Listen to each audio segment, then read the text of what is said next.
C'est gâté. Alassane Dramane Ouattara a signé un contrat avec Damiba de lui donner une partie du Burkina Faso. Regardons la vidéo. Donc comme ça, Damiba a négocié avec Dramane Ouattara pour lui filer une partie du Burkina Faso. Ah, téléphone est en train de parler, hein. Ah, Dami Chou. Donc comme ça, tu as dit à Dramane, s'il t'aide à venir au pouvoir, voilà, tu as lui donné, côté Sendou, c'est là-bas, il t'a demandé, et puis tu as dit, c'est lui qui ne sait pas pour la chose, c'est pour lui la chose, non? Donc, donc maintenant, tu étais prêt à faire tomber le président Ibrahim Traoré, et puis maintenant, donner tout ce côté-là à Dramane Ouattara. C'était votre deal. Donc, famille, le ça vidéo, puis il arrivait tout à l'heure. Il y a des gens qui sont dans un pays voisin, c'est-à-dire, le Burkina Faso fait rentrer leur fils, c'est-à-dire, le Burkina Faso fait rentrer son fils, qui est Damiba, et il y a des gens qui sont à côté qui se plaignent. Je ne sais pas pourquoi les Kemba. Hein? Va qu'elle parle par rapport à quoi? Faut que tu puis il arrive tout à l'heure. Damiba, il sait que s'il touche à un seul cheveu d'Ibrahim Traoré, les Burkinabés vont le manger vivant. Parce qu'à la Sakandé, toutes les deux bordels qui suivaient avec l'argent dans les scooters, là, ils peuvent quoi contre, pour le protéger? Ils peuvent quoi? Donc, c'est parce qu'il sait ça qu'on a positionné et les terroristes et les mercenaires pour massacrer tout le peuple burkinabé et lui devient président. Et attention, il avait tout préparé, puisqu'il s'est engagé même à donner une partie du territoire burkinabé aux Ivoiriens. Attends, de toi à moi. Moi, je crois que l'histoire de coup d'État doit être jugée à part. Et ça, là, c'est haute trahison. Après, on le juge pour ça. Et là, le Togo n'est pas dans l'affaire, là. Parce que quand il s'est engagé à donner son territoire à la Côte d'Ivoire, le Togo n'est pas impliqué dedans. Ce n'est pas l'extradition du Togo qui pose ce problème. Le problème était ailleurs. Donc on le jugera avec toutes les conséquences. Tu imagines, un officier, un civil n'a jamais osé faire ça. Toi, un officier qui a juré défendre l'intégrité territoriale, parce qu'on t'a donné 2 vestes à Abidjan, tu prends des centaines ou des milliers de kilomètres carrés de ton pays pour donner 2 vestes à Abidjan. Damso, donc tu avais un deal avec Dramane. C'est pourquoi quand ils t'ont extradé là, son cœur est chauffé en même temps. C'est-à-dire son cœur est monté en même temps. Ah! Les pays des gens ont donné. Tu sais, c'est pas ton pays, non? Tu n'es pas burkinabé, tu ne veux pas de Sendou. Maintenant, tu veux qu'on lui donne côté Sendou là par rapport à quoi? Tu vois qu'elle était au pouvoir, tu as envoyé les motos, tout. Et puis les Riminous qui me disent non, combat le 4e mandat, c'est comme moi là. Et un mandat c'est 5 ans. Si ce n'est pas un matin, ça serait un soir. Mais ce mandat, il ne finira pas. Il ne finira pas. Quand on vous parle, écoutez ce qu'on dit. Ah, ce qui est sûr, hein, nous on s'en fait la victoire. C'est de ça qu'il s'agit. Le président du Faso, toujours prêt, toujours préparé. Le lion du Sahel, on a ensemble fait Bobo, toujours, ça ne chauffe pas. Prenez ça dans tous les groupes, les gars. Damiba, le djihadiste, vient de citer encore des noms qui sont tous ivoiriens. Adama Bitogo, l'ancien président de l'Assemblée nationale ivoirienne, est cité par Damiba. L'Aspeyer, le maire du Korogo, cité encore dans cette histoire. 2 Libanais qui sont cités encore. Mohamed Rachid, qui est Libanais vivant en Côte d'Ivoire. Moi, je ne le connais pas, mais je viens d'apprendre que c'est le cousin de Assel Yayak. Assel Yayak, que tout le monde connaît en Côte d'Ivoire. Et en plus, il vient de citer Ambalo Touré, le général de la gendarmerie ivoirienne, est cité dans cette affaire, avec le petit frère de Alassane Dramane Ouattara.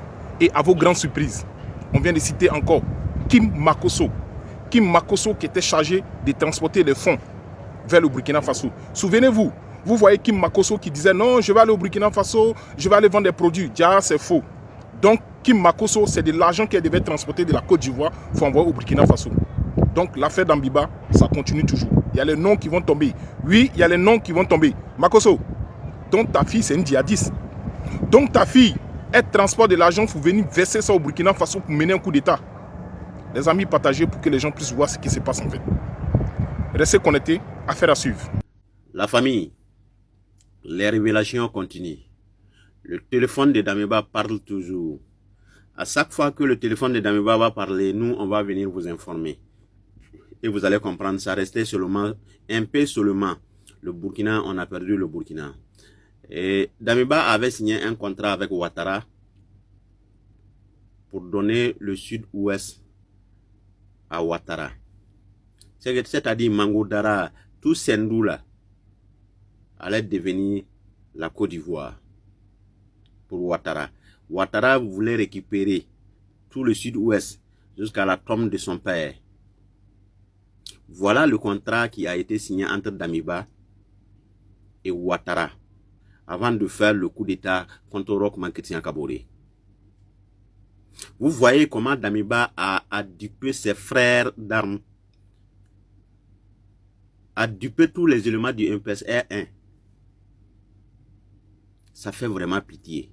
Pendant que les côtés du capitaine Ibrahim Traoré, eux voulaient seulement des réformes, voulaient changer de dirigeants pour prendre des décisions très sérieuses, pour avoir des armes pour lutter contre le terrorisme. Pour Damiba, c'était ailleurs. Pendant que ses frères d'armes pensaient que le coup d'état contre Roch, c'était pour la libération du pays, c'était pour la cause de la sécurité. Damiba avait d'autres projets quelque part. Voilà pourquoi vous voyez tous les médias sont en train de dire que Draman est vraiment agacé. Parce que ce projet-là a échoué. Vous voyez?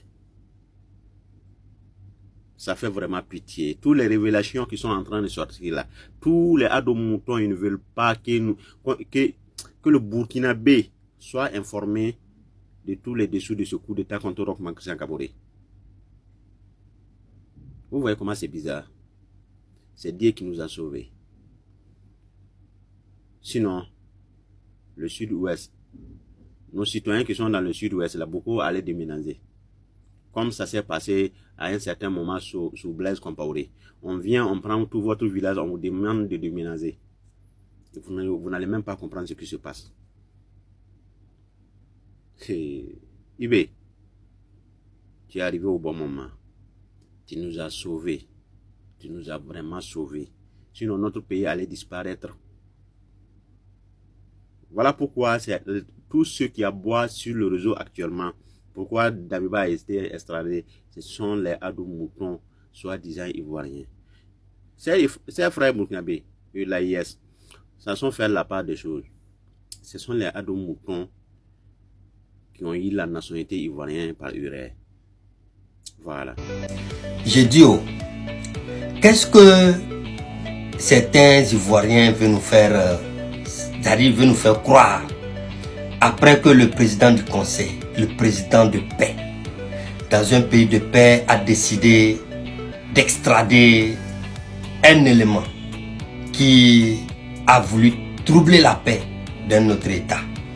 Le Togo s'est montré exemplaire, le président du Conseil s'est montré exemplaire, un homme de paix, un homme de réconciliation, un homme qui fait la paix partout en Afrique et même dans le monde. Je ne sais pas ce que certains Ivoiriens reprochent à ce monsieur en faisant croire au monde entier que le président du Conseil, son Excellence M. Faure, est un président dangereux. Un président dangereux qui a quand même hébergé, nourri, qui a protégé avec la sécurité de notre pays, le Togo, un monsieur qui a fait un coup d'état. Mais durant toutes ces années, personne n'en parlait. Du moment où les preuves sont contre lui, le Togo étant un État souverain, respectant les accords internationaux et les principes de droit international, ne pouvait pas continuer à garder ce monsieur sur le sol togolais. Il n'y a rien à prouver. Le Togo n'a fait qu'appliquer le droit international. Le Togo n'a fait que respecter le droit international en se libérant d'un feu qui pouvait à un moment brûler le Togo ou encore le président du Conseil lui-même. Le président du Conseil est un président de la chance pour l'Afrique, un président sage. Il n'a pas besoin des conseils des Ivoiriens. Il n'a pas besoin des conseils de Makosso avant de prendre des décisions. Le Togo ne mendie pas son entrée dans l'AES. Le Togo ne fait que respecter le droit international. Et quiconque parle du droit international parle d'un dirigeant qui respecte la paix, qui aime la paix et qui veut la paix pour l'Afrique et pour le monde.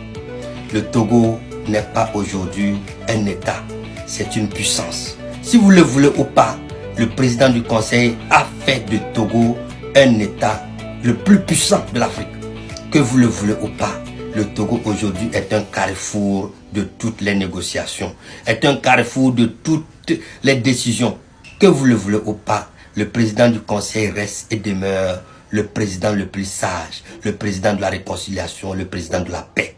Oui, monsieur Damiba est un ancien président, certes, mais son immunité pouvait être relevée ou levée du moment où lui-même, il a commencé à ne pas savoir sa place, à ne pas reconnaître sa place. Si c'est qu'il était resté calme, pourquoi le Bénin ne l'a pas reçu? Pourquoi d'autres pays de la sous-région ne l'ont pas reçu? Pourquoi c'est au Togo? Pourquoi c'est le président togolais qui lui a reçu? Vous devez vous poser des questions.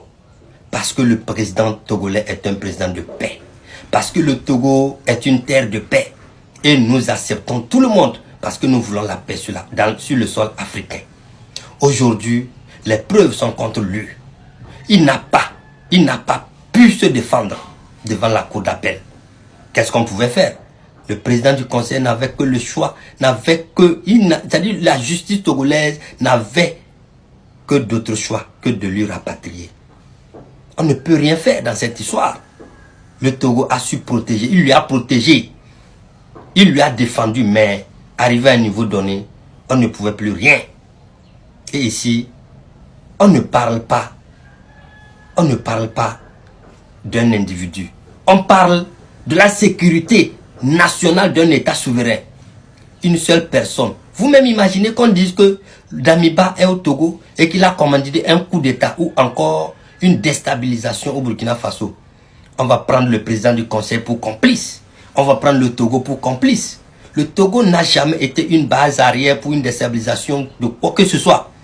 Et il n'en sera jamais. Le président du conseil n'a jamais été mêlé dans une histoire louche et ne sera jamais aujourd'hui. Nous, les fils dignes de la République, nous serons là pour dire la vérité. Ces petits voyous ivoiriens qui veulent nous faire croire que notre président est un président dangereux, qu'ils aillent demander à leur président Alassane Ouattara le nombre de personnes qu'il a fini avec avant de rester là où il est. Le nombre de fois qu'il a tenté à déstabiliser les États, certains États de la sous-région qui ne sont pas du même avis que lui.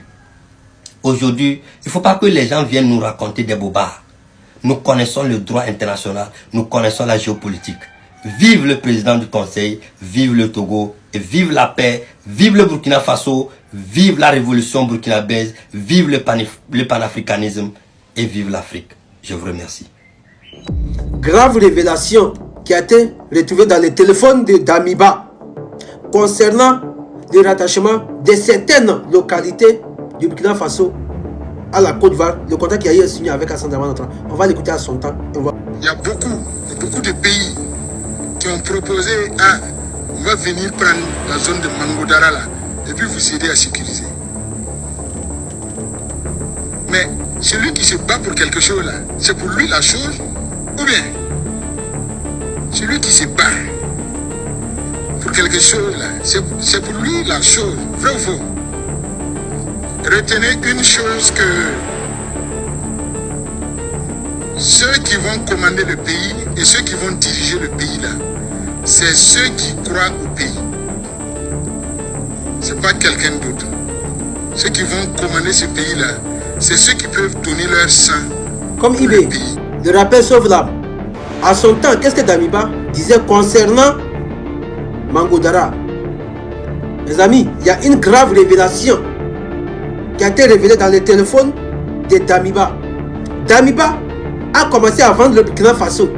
Voilà pourquoi Alassane Ouattara faisait partie parmi les gens qui ont financé ce coup d'État, l'élimination physique de son excellence capitaine Birama Traoré. Son téléphone a parlé aujourd'hui.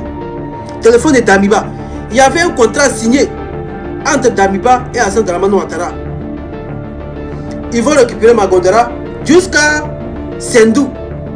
Le sud-ouest du Burkina Faso serait rattaché à la Côte d'Ivoire.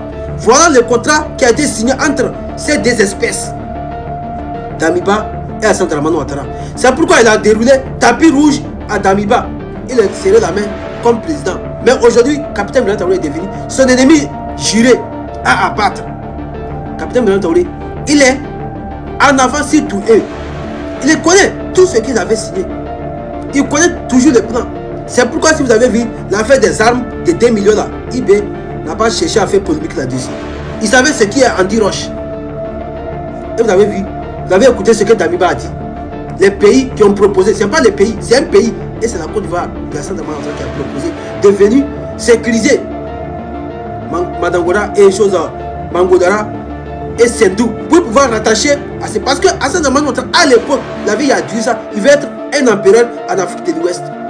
Pour lui, la Côte d'Ivoire, les limites de la Côte d'Ivoire aujourd'hui, ça ne devrait pas être comme ça devrait aller au-delà jusqu'au Mali. Il veut être un empereur. Mais la croisée des gros cassons. Damiba, toujours des révélations dans son téléphone. Il y aura beaucoup de gens qui vont tomber. Beaucoup de gens vont tomber. À l'heure actuelle, Damiba est en train de pleurer. Il est en train de pleurer qu'il ne va jamais laisser quelqu'un. Tous ceux qui ont monté dans la voiture avec lui et tous ceux qui vont descendre avec lui. Sans pitié, à Magnene. À Magnene. On n'est pas tous bien-aimés frères et sœurs. Les amis, ce que je vais vous démontrer ici, c'est une situation pathétique. Damiba a été transféré au Burkina Faso pour faire face à la justice de son pays. Quelles sont les conséquences? Qui a intérêt à ce que Damiba ne puisse pas parler? Qui a intérêt à ce que Damiba puisse parler? Qu'est-ce qui se passe? Damiba, il vient au Burkina Faso, le Togo l'a livré, parce que le Togo ne voulait certainement pas prendre cette responsabilité de la déstabilisation du Burkina. Et Yadema a dû comprendre qu'il a lui-même trop de problèmes, que ça ne sert à rien de se mêler des affaires qui ne le regardent pas. Il a joué ce jeu, ça nous le savons tous, ce n'est pas un secret, mais maintenant, il se dit, bon, moi je veux me laver les mains, parce que ça ne marche pas. Vous voyez? Et qui a intérêt, qui est derrière? Mais il y a des gens qui parlent de Alassane Ouattara. On dit que Alassane Ouattara est inquiet, Alassane Ouattara. Non, Alassane Ouattara, c'est un Africain. Les amis, je ne prends pas part d'Alassane Ouattara. C'est un criminel, vous savez très bien. C'est un bandit, c'est un brigand, c'est un voyou. Mais celui qui s'inquiète le plus de ce qui va sortir de la bouche de Damiba, ce n'est pas Alassane Ouattara. C'est Emmanuel Macron. Je répète, celui qui s'inquiète le plus de ce qui peut sortir de la bouche de Damiba, ce n'est pas Alassane Ouattara, c'est Emmanuel Macron. Alassane Ouattara a joué le même jeu que Damiba. Alassane Ouattara aussi, c'est un serviteur du grand maître Macron.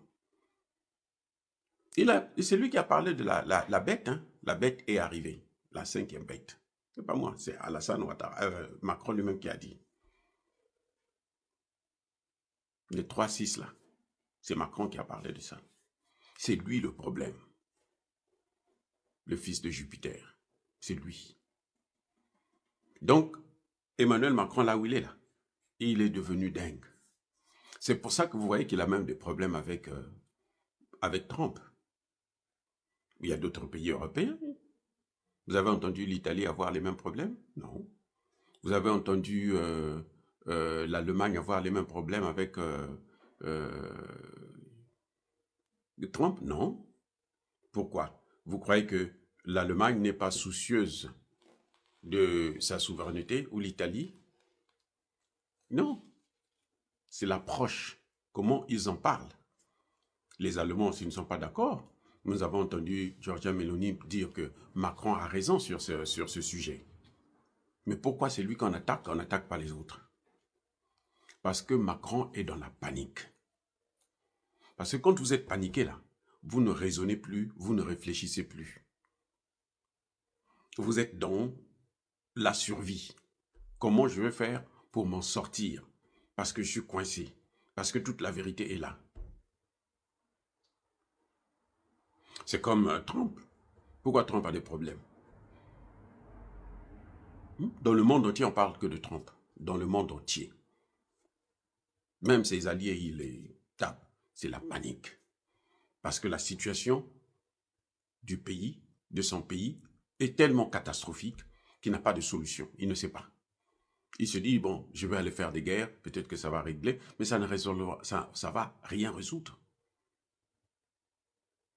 Même s'il attaque l'Iran, ça ne va rien résoudre. Donc, derrière Damiba, c'est Macron. Tous ces milliards-là qui ont été dépensés, ce n'est pas Damiba qui les fabrique. Vous savez que c'est des faux billets. Il y a une autre chose que je dois vous dire. Ces milliards-là, c'est des faux billets. C'est-à-dire que c'est des billets qui sont fabriqués à la Banque de France avec des numéros spéciaux, puisque c'est pour une mission spéciale. Ce ne sont pas des vrais billets. Les vrais billets, ça devrait passer par la Banque centrale, donc par l'UEMOA ou l'un des pays de l'UEMOA. Mais là encore, si on voit de telles transactions, puisque ça se chiffre en milliards, de telles transactions, mais donc il y a la complicité des banquiers. La complicité des gouvernements, ça c'est acquis, il n'y a pas de problème. Mais ça veut dire qu'il y a aussi la complicité des banquiers. Puisqu'il faut, par contre, c'est une mission secrète, il ne faut pas que beaucoup de gens puissent être au courant, alors Emmanuel Macron fabrique ses billets là-bas et puis distribue. Et cet argent-là, les Damiba vont chercher ça dans les ambassades. Je vous ai déjà dit, dans toutes les ambassades là, des pays européens. Vous avez plein de francs CFA qui traînent là-bas. C'est stocké, des tonnes qui sont stockées dans des caves. Quand il y a une opération, on prend, bon, va chercher dans telle ambassade, va chez un tel, X va te donner ça. Et puis tu prends, tu vas faire tes affaires. Donc l'homme qui s'inquiète le plus là, c'est Emmanuel Macron. C'est pour ça qu'il ne dort pas. Je ne sais pas, peut-être que c'est pour ça qu'il a été tabassé encore, et puis bon, il a un œil qui a été bien lessivé. Comme Brigitte, le ou là, mais en tout cas, tape dessus. Bref, en tout cas pour moi, ce n'est pas ni Eyadema, ni Alassane Ouattara qui souffre le plus, qui s'inquiète le plus. C'est Emmanuel Macron et ses alliés occidentaux. Les amis, soyez bénis, j'ai dit. Personne ne réussira à sabrer la réputation et l'image de mon président tant que nous sommes en vie. Et j'ai comme l'impression que les gens ont la mémoire trop courte. Et comme ils font semblant de mourir, nous allons faire semblant de les enterrer. Que certains Ivoiriens, particulièrement des pro-ados, et d'autres acolytes et même certains activistes togolais, des apatrides, la classe politique de l'opposition et autres. Écoutez-moi très bien, surtout les Ivoiriens. Il y a de cela presque 15 ans, dans les années 2011, suite à la crise post-électorale, alors que l'homme politique Charles Blé Goudé s'était exilé au Ghana. J'espère que vous vous souvenez très bien. N'ayant pas connaissance des accords entre le Ghana et la Côte d'Ivoire, il pensait qu'il avait vraiment trouvé refuge et qu'il avait droit à l'asile. Soudain et contre toute attente, le jeudi noir pour Charles Blé Goudé, 17 janvier 2013, il fut malheureusement et spectaculairement extradé en Côte d'Ivoire, enfermé, puis traduit à la CPI, qui, en Afrique, au Togo, avait condamné son Excellence M. Alassane Dramane Ouattara, ou le président du Ghana à cette époque, pour avoir extradé M. Charles Blé Goudé. Aujourd'hui, c'est le tour de Damiba, du président Faure et du capitaine Ibrahim Traoré. On trouve ça anormal. Une affaire qui ne vous concerne même pas. Damiba, à ma connaissance, n'est pas ivoirien. Et de quoi je me mêle? Ou bien c'est celui qui vous dirige qui serait burkinabé. Attention, je ferme ma vilaine bouche. Surtout pas de débordement.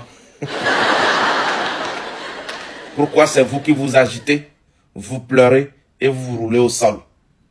Deuxième fait. Souvenez-vous très bien, en juin 2025, alors que l'activiste politique, journaliste béninois, M.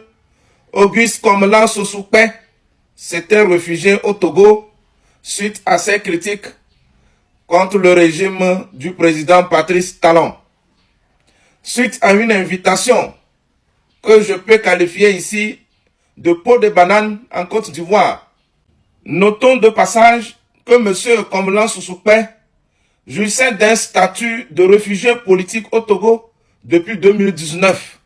Et ce n'est qu'en 2025, 6 ans plus tard, qu'il s'est rendu en Côte d'Ivoire suite à une invitation officielle et formelle du ministère ivoirien de la transition numérique et de la digitalisation pour couvrir un événement officiel. À son arrivée à Abidjan, il fut accueilli par des officiels. Et après l'événement qu'il a brillamment couvert, il fut lâchement, malheureusement, enlevé manu militari le 10 juillet 2025 aux alentours de 22 h de sa chambre d'hôtel par des agents cagoulés, masqués, armés pour une destination inconnue que les gens appellent injustement et abusivement arrêtés ou interpellés, plongeant ainsi le monde des médias et des organes onusiens sur les réfugiés dans un profond et long silence. Plus tard, et contre toute attente, il fut extradé par l'État ivoirien, notamment son Excellence M. Alassane Dramane Ouattara, vers le Bénin. Ça s'appelle refouler un individu vers un danger. Et une fois au Bénin, il fut conduit directement en prison. Notons également que le fait qu'il n'avait pas eu l'autorisation du Togo avant de sortir de ses frontières pour se rendre en Côte d'Ivoire, il n'a pas pu bénéficier de la couverture de l'État togolais et surtout de ses droits de réfugié politique au Togo. Alors, peuple togolais, peuple de l'AES, digne peuple africain, analysez ces événements qui se sont succédés en Afrique et mettant en cause l'État ivoirien. Et personne n'en avait trouvé un scandale. C'est autour du président Faure, avec la question de Damiba, qui d'ailleurs représentait toujours une menace contre son pays d'origine comparativement à ces deux cas que nous venons de citer, que vous avez trouvé que le président Faure aurait mal fait d'extrader ce danger afin qu'il réponde de ses actes. Réfléchissez. Cependant, on a tout compris. L'enfer, c'est pour les autres, n'est-ce pas? Quand il s'agit de vous, c'est normal. Lorsque c'est vous qui extradez même des personnes inoffensives, vulnérables, là-bas c'est le droit, c'est normal, c'est légitime, il n'y a pas de problème. Et quand c'est à notre tour d'extrader même des putschistes, des criminels que nous avons hébergés, nourris et engraissés, et depuis notre sol, continuent de recevoir même des financements, des mains noires, pas trop loin de vous encore, tentant de déstabiliser son pays d'origine et de détruire toutes les institutions républicaines, vous voulez que nous le gardons quand même. Quelle injustice! Est-ce que jusqu'ici, certains Ivoiriens peuvent-ils arrêter d'être ridicules et de fermer leur bouche sur notre président du Conseil? Vive le président Faure pour que vive la paix et la stabilité dans la sous-région et partout en Afrique. Vive l'État burkinabé, vive l'AES. Togolais, viens, bâtissons la